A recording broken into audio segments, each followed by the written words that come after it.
प्रिय विद्यार्थियों, आज हम भारतेंदु हरिश्चंद्र की प्रबोधिनी कविता की व्याख्या खंड का अध्ययन करेंगे।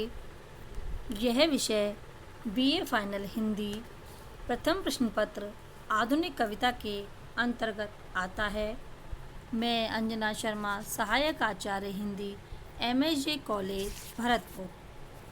प्रस्तुत अवतरण हिंदी साहित्य के आधुनिक युग के प्रवर्तक भारतेंदु हरिश्चंद्र द्वारा रचित प्रबोधिनी शीर्षक कविता से उद्धृत है। इसमें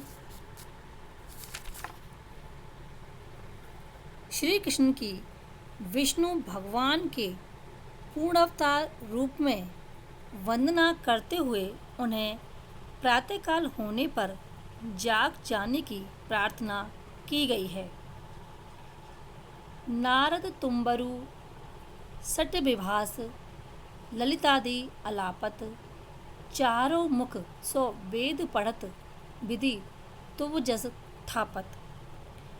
प्रस्तुत व्याख्या में कवि भारतेंदु जी भक्ति भाव से श्री कृष्ण भगवान से निवेदन करते हैं कि देवर्षि नारद और प्रसिद्ध गंधर्व तुम्बरु आपका स्तवन करते हुए ललिता आदि सभी रागों को आलाप रहे हैं।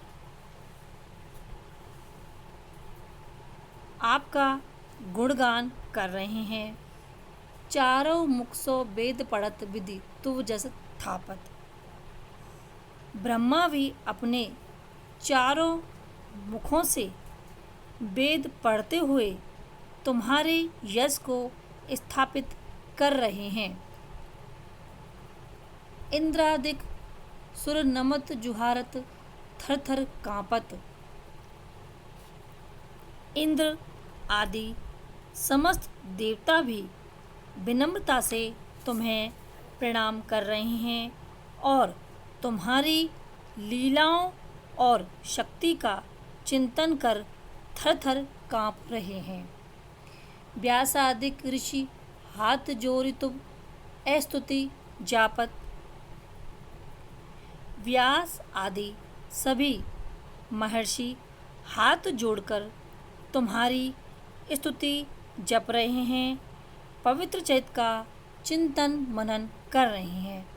जय विजय गरुण कपि आदि गण खरे खरे मुजरा करत। जय और विजय नामक सेवक तुम्हारे वाहन गरुण एवं स्वामी भक्त बंदर हनुमान आदि सभी खड़े खड़े तुम्हारी प्रार्थना या स्तुति गान कर रहे हैं।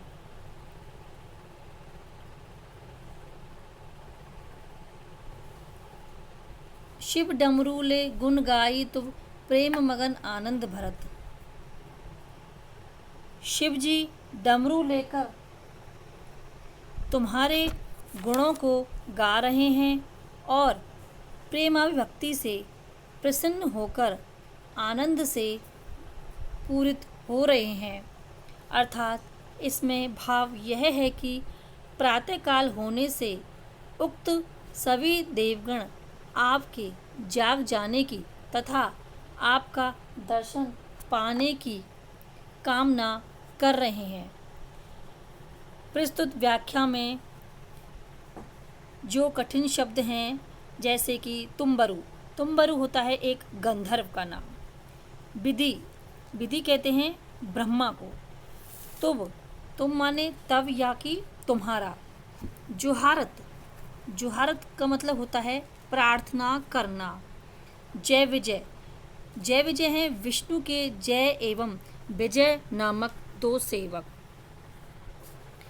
प्रस्तुत व्याख्या में जो विशेष भाव दिखाए गए हैं, जैसे इसमें श्री कृष्ण को भगवान विष्णु का पूर्ण अवतार मानकर वंदना की गई है। जय विजय ये दोनों भगवान विष्णु के सेवकों के नाम हैं। विष्णु के अवतार श्री राम के सेवक हनुमान भी प्रार्थना करते दिखाई गए हैं। कवि ने श्री कृष्ण को पूर्ण ब्रह्म या परमात्मा रूप में निरूपित किया है। अनुप्रास, उल्लेख, काव्यलिंग एवं भाव काव्य का प्रयोग हुआ है। वर्णन में भक्ति आस्था का स्वर प्रमुख है। कवि पर वल्लभ संप्रदाय की भक्ति का प्रभाव पूर्णतः दिखाई दे रहा है। दुर्गादिक सब खरी कोर नैनन की जोहत, गंगादि आचवन हेत घटलाई सोहत। प्रस्तुत अवतरण भारतेंदु हरिश्चंद्र की प्रबोधिनी कविता से उद्धृत है।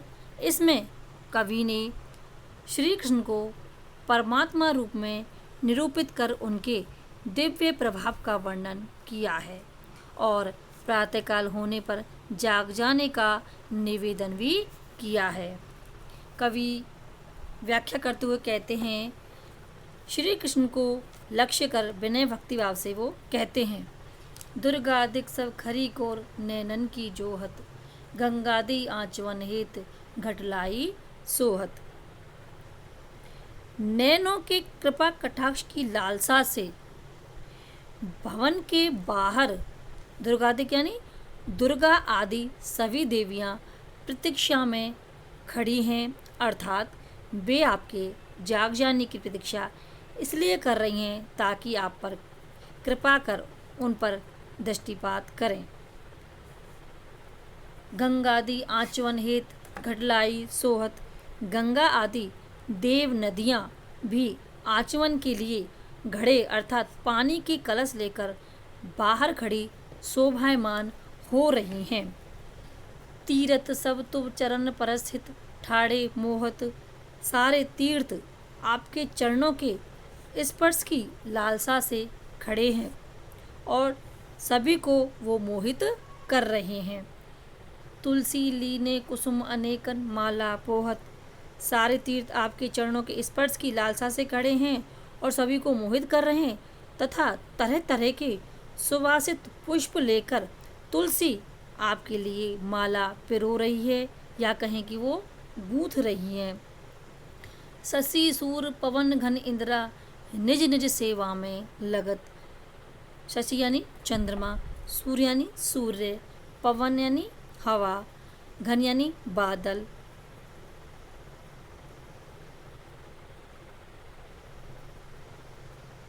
इंद्रा यानी लक्ष्मी आदि सभी अपनी अपनी सेवा क्रिया में संलग्न हैं तथा ऋतुकाल यथा उपचार में खरे भरे भय सगभगत, तथा ऋतुएं काल यानी समय सब सेवा शुश्रूषा का उचित निर्देश पाने के लिए खड़े हैं और भयभीत होकर काँप रहे हैं।